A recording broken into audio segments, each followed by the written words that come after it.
participar da metade das reuniões da CIPA consiste, se eu tenho 12 reuniões, e todos têm que participar de pelo menos a metade. Cabe ao empregador designar o presidente da CIPA entre seus representantes indicados. Os empregados elegem entre os eleitos o vice-presidente. E o vice-presidente, normalmente, é o mais votado entre os empregados.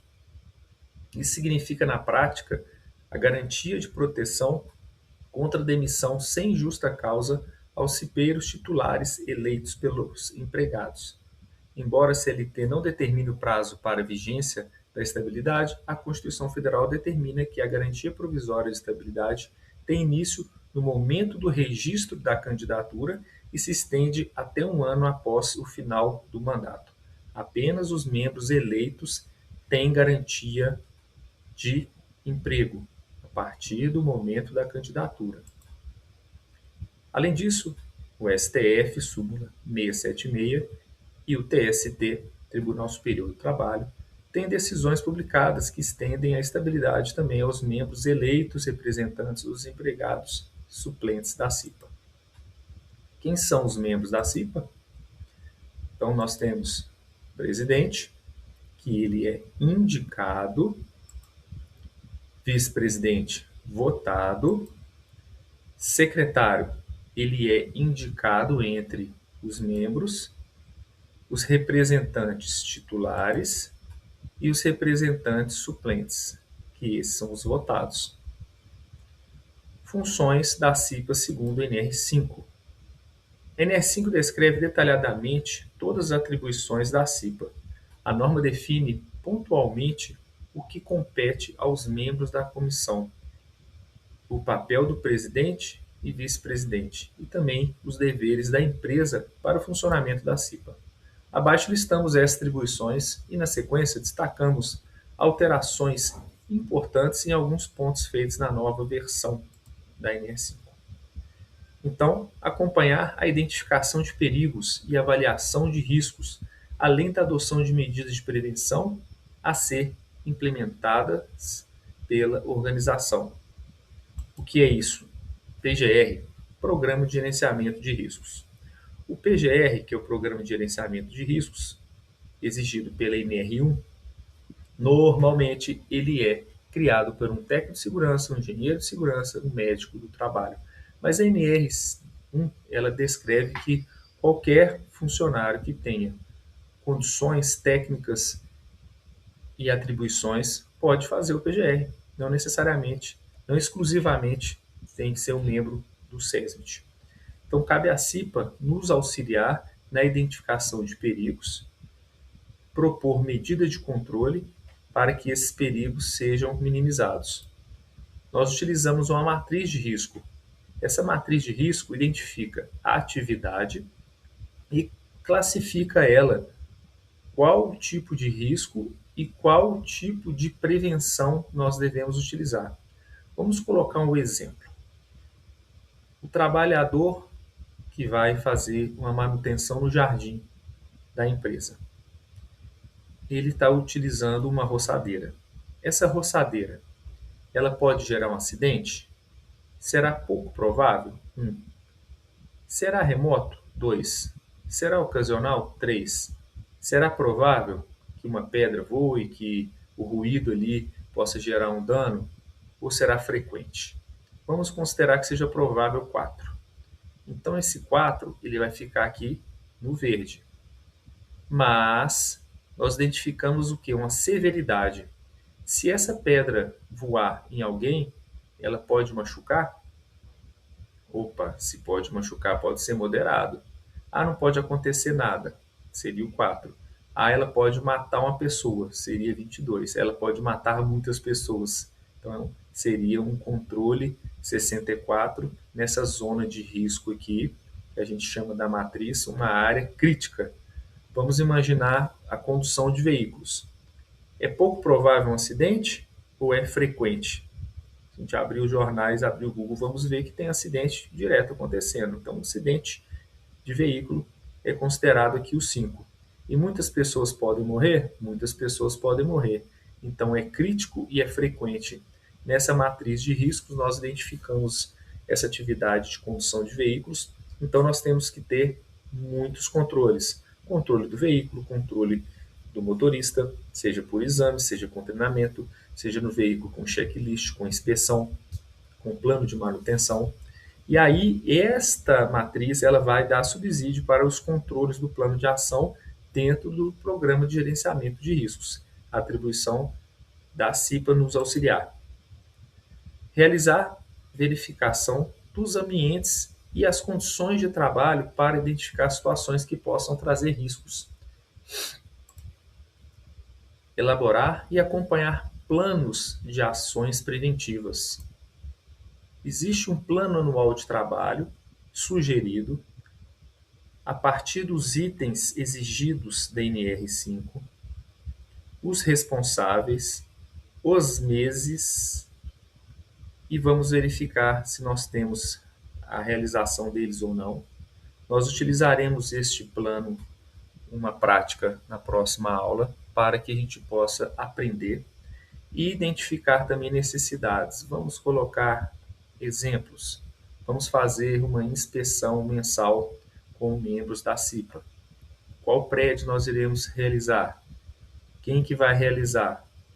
Quando vai realizar? E se realizou, o que nós devemos colocar no plano de ação? Melhorar a estrutura, realizar um treinamento. Então esse plano ele tem que existir. Além do plano, o formulário de inspeção. E aqui nós vamos mais a fundo. Exemplo, equipamento de proteção. Os EPIs estão sendo disponibilizados na unidade, mantém o estoque adequado para não faltar? Sim ou não? Não aplicado? Os EPIs estão sendo utilizados corretamente pelos colaboradores? Os termos de recebimento, as fichas de EPI estão corretamente preenchidas? Almoxarifado, o local onde são armazenados EPIs e demais materiais está organizado? Então, esse formulário de inspeção utilizado, nós vamos fazer uma prática também e faz parte das atribuições da CIPA. Participar de programas relacionados à segurança e saúde. Os programas não só PGR, né, mas também campanhas de prevenção de acidente, campanha de vacinação e outros tipos de ações para minimizar os riscos e aumentar a prevenção de acidentes e doenças. A Semana Interna de Prevenção de Acidentes, responsabilidade aí da CIPA, juntamente com o RH, acompanhar e analisar os acidentes e doenças relacionadas ao trabalho. E estes acidentes, as estatísticas, nós também vamos identificar as causas dos acidentes. Essas causas dos acidentes que podem ser recorrentes. Vamos imaginar um problema na estrutura que gerou acidente para um funcionário. Se esse problema não for solucionado, pode gerar um acidente para outro. Vamos fazer uma prática sobre o que nós vamos analisar.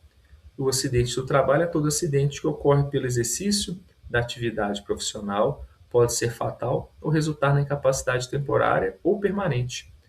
Agressões físicas sofridas no ambiente, acidente durante viagens, exposições a agentes tóxicos, choque, lesões provocadas por máquinas, doenças adquiridas no exercício da profissão.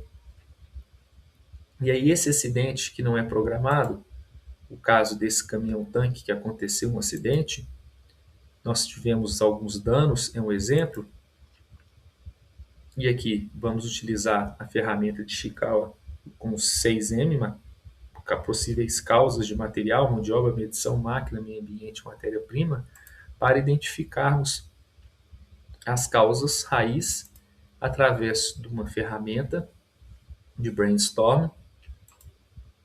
Podemos utilizar algumas ferramentas, também a utilização dos 5 porquês e identificar a causa ou as causas principais. Porque se não identificarmos as causas e se não tratarmos, esse acidente pode acontecer.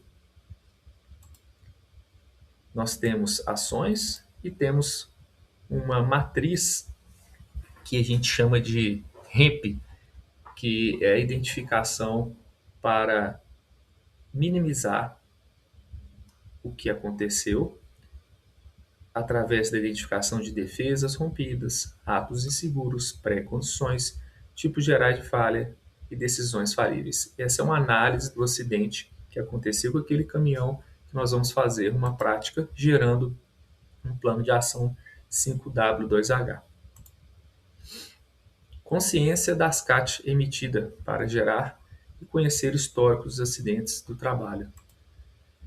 CAT, solicitar à organização informações relacionadas à segurança e saúde do trabalho. Isso inclui as CATs emitidas pela organização, obedecendo às regras de proteção de informações pessoais e sigilo médico.